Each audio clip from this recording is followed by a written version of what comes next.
నమస్తే. Welcome to our channel. నేను మీ అనుష. మలబద్ధకం అనేది సమస్త రోగాలకి మొదటి మెట్టుగా చెప్తూ ఉంటారు. మలబద్ధకాన్ని దూరం చేసుకోవాలంటే మన ప్రకృతిలో ముఖ్యంగా మన గృహ చిట్కాల ద్వారా మంచి మెడిసిన్స్ ఉన్నాయని చెప్పుకొస్తున్నారు. సో, దానికి కావాల్సిన ఇంగ్రీడియెంట్ ఏంటి? మలబద్ధకాన్ని దూరం చేసుకోవాలంటే ఏం చేయాలి?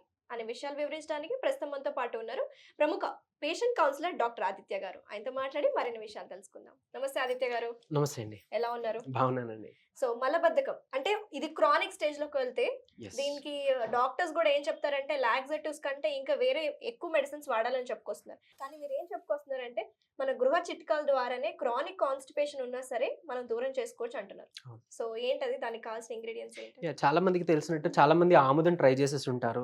హ్మ్. 1 స్పూన్, 2 స్పూన్స్ డైలీ తీసుకున్నా కూడా కొంతమందికి అసలు కాదు.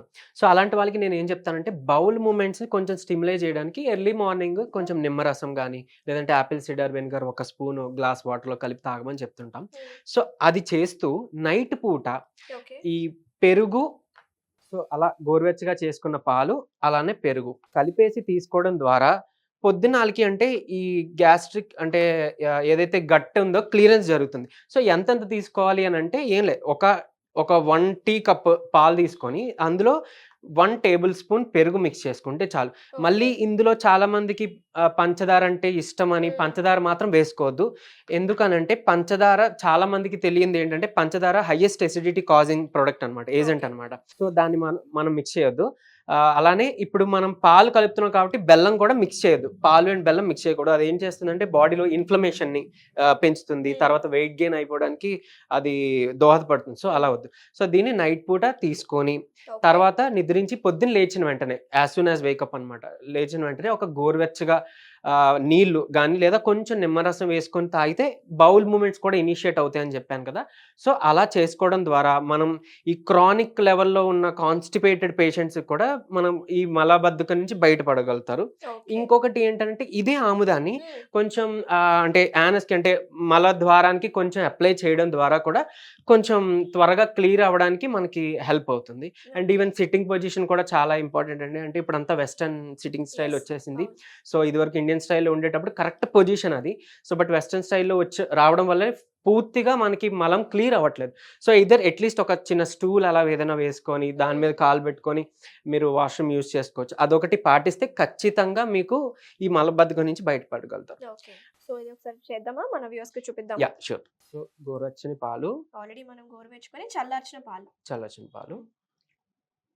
ఒక టీ కప్ అంత చాలు. అండ్ ఇందులో జస్ట్ 1 టేబుల్ స్పూన్ పెరుగు మాత్రమే ఓకే. మిక్స్ చేసుకొని గోరువెచ్చగా ఉంది కాబట్టి తాగేసేయండి. ఎందుకనంటే ఇది యాక్చువల్‌గా మనకి గట్‌లో కొంచెం ఒక ఇరిటేషన్ కాజ్ చేస్తుంది. సో, తద్వారా కూడా మనకి క్లియరెన్స్‌కి బాగా హెల్ప్ అవుతుంది. ఇఫ్ కావాలంటే చెప్పాను కదా! ఇంకొక రెమెడీ జస్ట్ ఈ టొమాటోస్‌ని కూడా జ్యూస్ చేసి మనం పాలు లేకుండా ఈ పెరుగులో మిక్స్ చేసుకోవచ్చు. హ్మ్. అలానే ఈ లెమన్‌ని కూడా హాఫ్ కట్ చేసి మనం స్క్వీజ్ చేసుకొని తీసుకోవచ్చు. పాలు, పెరుగు తీసుకుంటే అసలు సివియర్ కాన్‌స్టిపేషన్, సివియర్ మలబద్ధకం ఉన్నా సరే వాళ్ళకి వెంటనే నెక్స్ట్ డేకే రిలీఫ్ ఉంటదని చెప్తున్నారు. మరి ఇదేంటి సార్? ఈ ఇంగ్రీడియెంట్స్ తోటి ఏం చేయాలి? సో, ఇది ఇంకొక ఇంగ్రీడియెంట్ అండి. ఇది ఇండివిడ్యుయల్‌గా తీసుకోవచ్చు. దీంతో కలిపి కూడా తీసుకోవచ్చు. సో, ఇది ఏంటి అనంటే ఇది కూడా సింపుల్. మన ఇంట్లో దొరికే టొమాటో జ్యూస్ చేసుకొని, ఓకే. దాంట్లో కొంచెం ఒక హాఫ్ లెమన్‌ని స్క్వీజ్ చేసుకొని, పిండేసుకొని దాన్ని తీసుకోవడం ద్వారా కూడా మలబద్ధకం నుంచి బయటపడే అవకాశం ఉంది. అంటే ఐ మీన్ ఓకే. పొద్దున్న గట్ క్లియర్ అవుతుందనమాట. ఆ హ్మ్. ప్రేగులన్నీ కూడా. సో, ఈ టొమాటో దీంట్లో కొంచెం పెరుగు కూడా మిక్స్ చేసుకోవచ్చు. హ్మ్. ఆహ్, పాలెప్పుడు మిక్స్ చేయకూడదు ఇలా ఉన్నప్పుడు. So, okay. పెరుగుని ఇందులో కావాలంటే మిక్స్ చేసుకోవచ్చు. అండ్ నిమ్మరసం మిక్స్ చేసి కూడా తీసుకోవచ్చు. లేదు అంటే పెరుగు లేకుండా కూడా దీన్ని మనం మిక్స్ చేసుకొని తీసుకోవచ్చు. ఓకే. అండ్ ఎప్పుడు ఇంకొకటి గమనించాల్సింది ఏంటి అనంటే మన ఫుడ్ కూడా చాలా ఇంపార్టెంట్. హ్మ్. సో, ఫుడ్‌లో మనకి ఫైబర్ ఉంటేనే ఈజీగా క్లియర్ అవుతుందనమాట. అంటే ఓన్లీ రెమెడీసే కాకుండా మీరు తినే ఫుడ్ మీద ఒకసారి కాన్సంట్రేట్ పెట్టి అంటే ఆకుకూరలు తీసుకుంటున్నారా? లేదా ఫైబర్ కంటెంట్ తీసుకుంటున్నారా? లేదా కూడా చూసుకోవాల్సిన అవసరం ఉంది. సరే, ఒక రెమెడీ అయితే చెప్పారు. మరి టమాటోస్‌తో నిమ్మకాయలతోటి ఎలా చేయాలి? So, yeah! ఈ టొమాటోస్ ఏదైతే ఉన్నాయో ఈ పీసెస్ ఈ సీడ్స్ తీసేసుకోండి. తీసేసుకొని ఓకే. దీన్ని మనం గ్రైండ్ చేసేసుకోండి. అంటే ఓకే. జ్యూస్ చేసేసుకోవాలి. మిక్స్ చేసేసుకోవాలి. హ్మ్. టొమాటో జ్యూస్లో ఒక ఓకే. హాఫ్ నిమ్మకాయ చాలు. మ్మ్. దాన్ని మనం స్క్వీజ్ చేసుకొని ఈ టొమాటో జ్యూస్కి ఈ నిమ్మకాయ జ్యూస్ యాడ్ చేసుకుంటాం. దీన్ని ఇలానే తాగేసేయచ్చు. మ్మ్. కొంతమందికి ఏంటి అంటే చాలా ఎక్కువ సివియర్ గ్యాస్ట్రిక్ ప్రాబ్లం ఉంటుంది, యాసిడ్ రిఫ్లక్స్ ఉంటుంది. వాళ్ళకి టొమాటో చిన్న టచ్ అయినా కూడా చాలా మంటగా అనిపిస్తుంది అంటారు. సో అలాంటి వాళ్ళ కోసం, ఆ ఇరిటేషన్ ఉన్న వాళ్ళ కోసం కొంచెం పెరుగు, ఒక స్పూన్ పెరుగు కూడా దీంట్లో యాడ్ చేసేసుకోవచ్చు అనమాట. ఓకే. ఒక స్పూన్ పెరుగు యాడ్ చేసేసి దీన్ని చక్కగా ఆ జ్యూస్ని తీసుకోవడం ద్వారా మనకి ఏదైతే కాన్స్టిపేషన్ లాక్సేటివ్గా పనిచేస్తుంది, కాన్స్టిపేషన్ నుంచి బయటపడొచ్చు. ఓకే. సో జనరల్ గా ఈ మలబద్ధకం సమస్య అనేది కామన్ గా కనిపిస్తుంది. సో దట్ మనకి కారణాలు ఎందుకు వస్తుందని కారణాలు తెలుసుకుంటే మన గట్ హెల్త్ ని మెయింటైన్ చేసుకుంటాం కదా. ఇలా ఎలానో మీరు రెమెడీస్ చెప్తున్నారు. సో దట్ ఫుడ్ లో కానీ లైఫ్ స్టైల్లో కానీ ఎలా Yes, మార్పులు yes. చేసుకోవాలంటారు? సో కొంతమందికి వాత దోష ఉంటే గనక వాళ్ళకి కాన్స్టిపేషన్ ప్రాబ్లం వచ్చే అవకాశం ఉంది. ఈవెన్ బ్లోటింగ్ వస్తుంది, కొంతమందికి కాన్స్టిపేషన్ ప్రాబ్లం వచ్చే అవకాశం ఉంది. సో అయితే చెప్పినట్టు అంటే వాత దోషాలు ఆల్మోస్ట్ 300 టైప్స్ ఆఫ్ వాత దోషాస్ ఉంటాయి. అందులో ది బెస్ట్ సొల్యూషన్ ఏంటి అని అంటే దానికి ఆముదమే. సో ఇదివరకు విరివిగా ఆముదం వాడేవారు, పొట్టంతా క్లియర్ అయ్యేది. బట్ ఇప్పుడు ఎవరు వాడట్లేదు.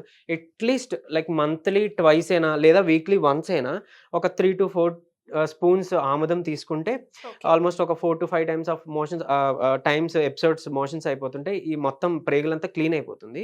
సో అలానే ఖచ్చితంగా మనం తీసుకునే ఫుడ్లో ఫైబర్ ఉండాలి. సో ఫైబర్ దొరకాలి అని అంటే ఫ్రూట్స్ తీసుకోండి, చక్కగా లీఫీ వెజిటేబుల్స్, ఆ కాయగూరలు, ఆకుకూరలు ఇవన్నీ తీసుకోండి, ఫైబర్ వస్తుంది. ఇంకా చెప్పాలంటే లైక్ సమ్మర్ అలాంటి సీజన్లో మనం బేసిల్ సీడ్స్ వాడతాం కదా, సబ్జా గింజలు. సో అలాంటివి కానీ, చియా సీడ్స్ కానీ, సో ఇవన్నీ కూడా ఫైబర్ కంటెంట్ అనమాట. ఈవెన్ వాటర్ మిలన్ అలా వచ్చే కూడా ఒక ఫైబరే కదా. సో ఇలాంటి ఫైబర్ మనం ఇంక్లూడ్ చేసుకుంటే త్వరగా మన ప్రేగుల్లోంచి ఆ మలం అంతా కూడా క్లియర్ అవడానికి ఛాన్సెస్ ఉన్నాయి. సో ఈ జాగ్రత్తలు అయితే పాటిస్తే సరిపోతుందండి. ఓకే. వెరీ నైస్ డాక్టర్ గారు. చాలా వివరంగా ఎక్స్ప్లెయిన్ చేశారు. మంచి గృహ చిట్కాలు కూడా ఈ మలబద్ధకానికి చెక్ పెట్టేలాగా మంచిగా మాకు డీటెయిల్గా ఇన్ఫర్మేషన్ మాకు అందించినందుకు థ్యాంక్ యూ సో మచ్ అండి. వెల్కమ్ అండి.